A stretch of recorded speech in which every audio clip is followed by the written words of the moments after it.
Hello দর্শক, এই যে দেখতে পাচ্ছেন আমি পাথর দিয়ে সুন্দর করে গোল করলাম।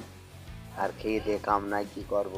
এইবারে ভিতরে বালি ছিটাচ্ছি, দেখেন কি করি। খুব মজার বিষয়, কাজ নেই বিকালবেলায় এই কাজটি করলাম যাতে রাতে ভালো ঘুম হয়। এই যে সুন্দর করে গোল করলাম গরুর শাড়ির মতো।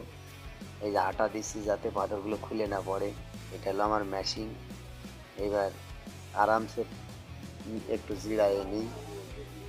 আর যদি আমার এই পাথর দিয়ে শাড়িটা এবং ভিতরে পাথর দিলাম, আরও খুব সুন্দর করে একটি গাছ লাগাবো। আর কি খাবো তা তো বুঝতেই পারছেন। খুব সুন্দর। ফাইন, থ্যাংক ইউ, ধন্যবাদ সবাই।